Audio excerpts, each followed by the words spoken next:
Hi there, folks. This week we're going to continue doing what we were doing with the major scale, learning the 3 notes per string.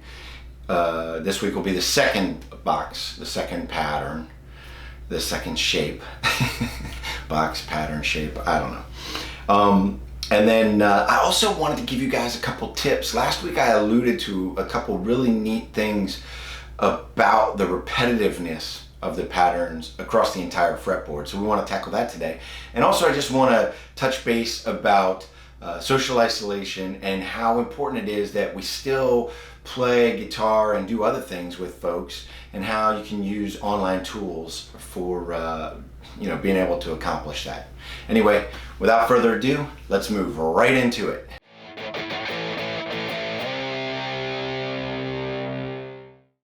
All right, so get the trusty guitar and let's talk about where we are. So we've already learned the minor pentatonic scale across the entire board, right? But we're not stopping doing that. So on a regular basis, we'll still practice it. And the one that I primarily have been doing, because I know all of the 5 shapes now, is going up, down, up, down, up, down, along the fretboard, playing each shape, but staying in it. And so you want to kind of keep doing that, and also just making sure that I'm continuing to say the note names, especially the root, locating where the root is on that, and then singing the note names, and also the scale degrees. If you remember, the minor pentatonic is a 1 flat 3, 4 5 flat 7. So we just kind of want to remember that as we're playing the minor pentatonic and doing that. And try shifting out of the key of G if you want. I mean, up to this point I've really only been showing it in the key of G, but pop over to A or something, or pop to C and play it in C and see how that works for you. And then last week we started dabbling with 3 notes per string, which I believe is a really good way to tackle the major scale. This week we're going to be starting on the pattern 2. And by the way, I don't know if I made it clear or not, and maybe you guys already know this, but just to clear the air on that, each of the patterns is really just based on the next note of the scale anyway. So if we play it linearly, right, or just along one string, and we start in the key of G, then the way that the major scale is it's a whole step, half step, whole step, whole step, whole step, half step, right? So on one string it would be,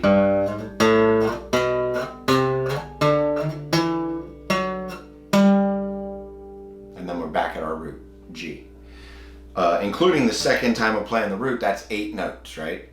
But obviously it's 7 if we only play the root once, which we do. And those are where those 7 patterns come from. So pattern 1 would start on 1, which is the root, right? Pattern 2 would start on 2, the scale degree 2. 3, 4, 5, 6, 7, 8. We're not worrying about 8, but I just always, for some reason, resolve to the root. So if you recall pattern 1, we did that here.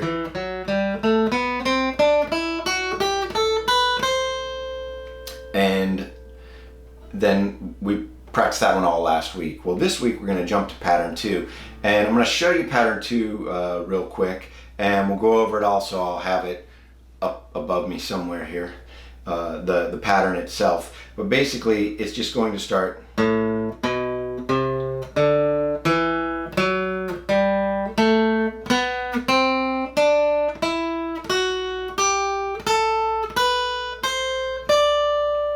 And then we'll play it backward.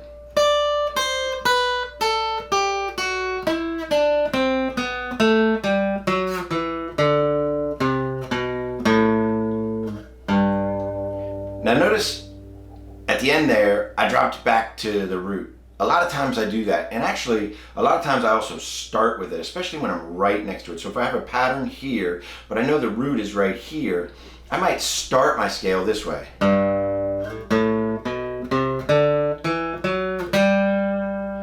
So that I get that sort of resolution, if you will, and also knowing the root that I'm in. Now that's not always a good habit, right? Because I mean, if we're at like box 4, then it's going to be a lot harder to start down here at the root. and then move into the box. So you don't always want to do that, but one thing that you definitely do want to do is maybe have a backing track playing in the key that you're playing in, or I like to use my freeze pedal, just play a G chord, and that way that G is always humming in the background while I'm working on the scale, and it kind of keeps me on focus. Because obviously that G chord contains the 1, the 3, and the 5. So all along while I'm playing, I can easily picture the scale, if you will, now that my ear's working a lot better, and know what I'm in. And that definitely keeps me on. If I accidentally hit the wrong note or something like that, it instantly stands out to me having that background playing there.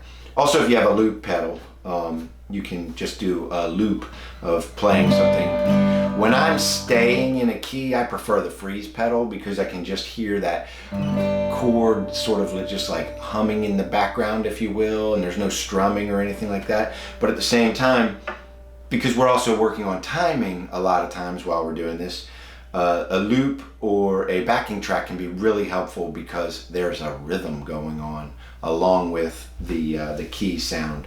So you decide what you want to do there.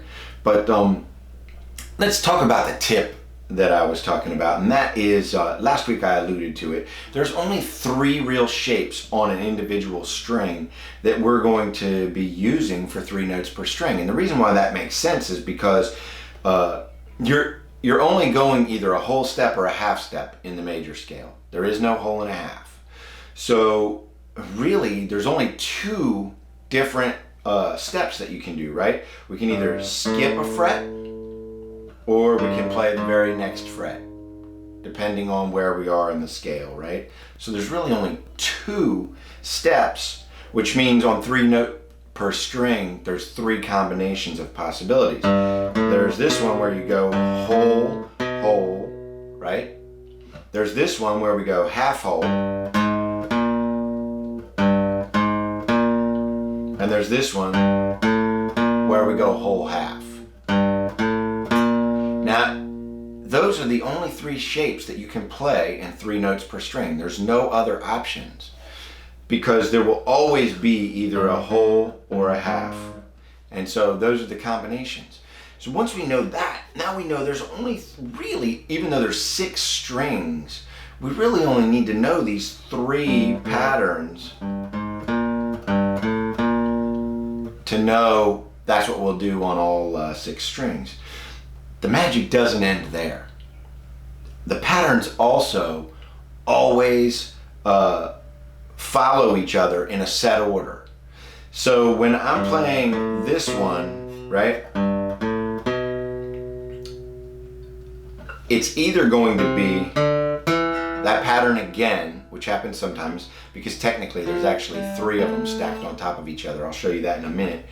Or I'll play the very next pattern, like when I'm in 1, right, I go, but then I jump right to this one.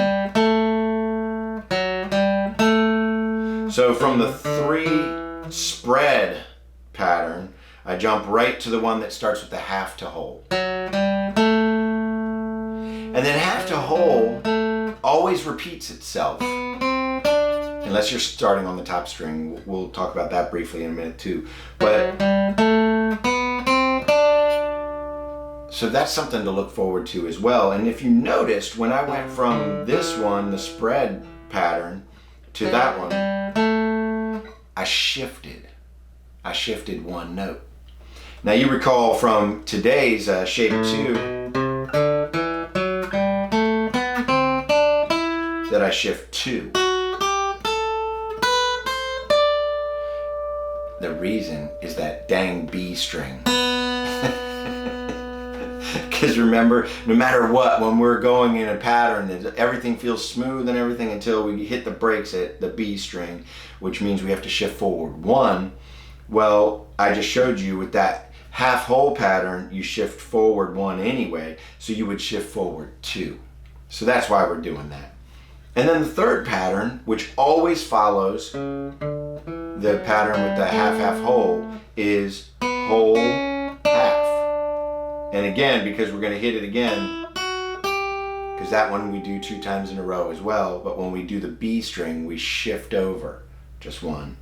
Don't overcomplicate the B string, just remember to shift 1 fret. If we're in like a groove and we're doing something, the same thing all the way along the way, then just remember that when you get to the B string, that groove is going to shift forward 1. So in pattern 2, we show a good example of where the spread does 3 in a row. And then we jump to the whole half pattern, right? Now I'm going to show you something else that's kind of cool in the spread pattern. If we're in here, the middle of the spread pattern, this one, in other words, I've got 1, 2, this is the first of the spread pattern, this is the second of the spread pattern, this is the third of the spread pattern. Well, the middle one, that pointer finger, is always the root. So anytime you're playing in the major scale, that spread pattern, if you're in the middle one, your root note is right there. And the same thing about the root note location can be said about our second pattern, right? Which in our first scale shows up on the D string, right? We start here and then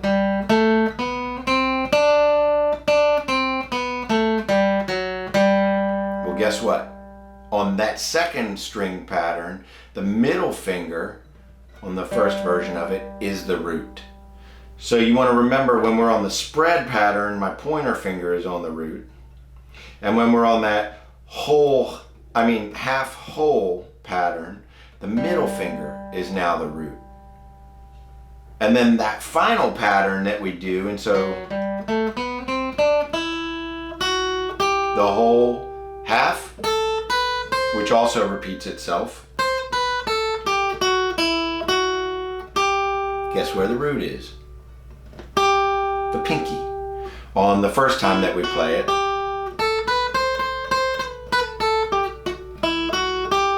And you can see it on the chart that's on the screen. But it's good to just kind of remember that you know, our pinky is always going to be on the root when we're in that one. Our middle finger will always be on the root